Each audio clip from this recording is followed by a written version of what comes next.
السلام علیکم دوستو، کیسے ہیں آپ سب؟ امید کرتی ہوں سب ٹھیک ٹھاک اور خیریت سے ہوں گے۔ آج میں آپ کو صحت مند سحری کے بارے میں بتاؤں گی۔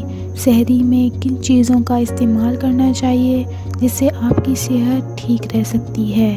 آئیے جانتے ہیں وہ کون سی چیزیں ہیں جن کا استعمال سحری میں کر کے آپ اپنے آپ کو صحت مند رکھ سکتے ہیں۔ اگر سحری میں یہ چند چھوٹی چھوٹی چیزیں شامل کر لیں، اس کے طبی فوائد بہت زیادہ حاصل ہوں گے۔ نمبر 1، 1 کپ دودھ میں 1 کپ پانی ملا کر پینے سے پورے دن توانائی حاصل ہوگی اور پیاس نہیں لگے گی۔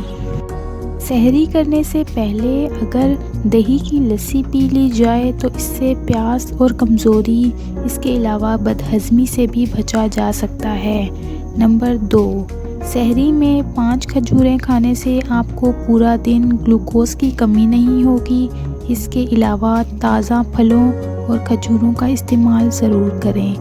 نمبر 3، سحری میں جو کا دلیا اور دودھ اور شہد کے ساتھ کھائیں۔ اس سے فائبر کی مقدار بڑھتی ہے جس سے آنتوں میں خشکی نہیں ہوگی اور پیٹ کی ہر تکلیف دور ہو جائے گی۔ سب سے بڑی بات یہ ہے اس سے قبض نہیں ہوگی۔ جن لوگوں کو قبض کی شکایت ہوتی ہے اس سے ان کی یہ پرابلم ٹھیک ہو جائے گی، کیونکہ جو کے دلیے میں فائبر کی مقدار زیادہ ہوتی ہے جو قبض ہونے سے بچاتی ہے۔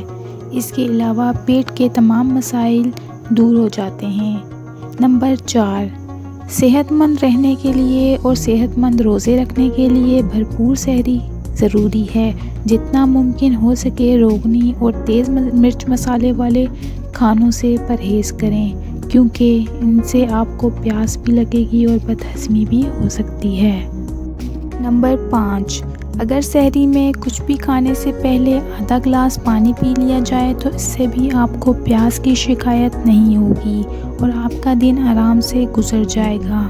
سحری میں ہلکی پھلکی غذاؤں کا استعمال کرنا چاہیے۔ اس سے آپ کو بدہضمی، گیس، پیٹ کا درد، پیٹ کی ہر تکلیف دور ہو جائے گی۔ اس کے علاوہ اگر آپ اپنے معدے کو درست رکھنا چاہتے ہیں، صحت مند رکھنا چاہتے ہیں تو روزانہ 3 کھجوروں کا استعمال لازمی کریں، کیونکہ آنتوں اور معدے کو صحت مند رکھنے کے لیے فائبر کی ضرورت ہوتی ہے۔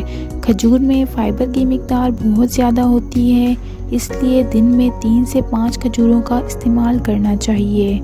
کھجور کی تاثیر گرم ہوتی ہے، اس لیے زیادہ استعمال کرنے سے پرہیز کریں۔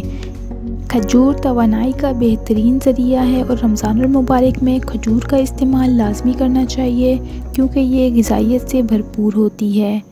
امید کرتی ہوں آپ کو یہ ویڈیو اچھی لگے گی۔ اگر پسند آئے تو لائک اور شیئر کر دیں اور کمنٹ میں اپنی رائے کا اظہار کر دیں۔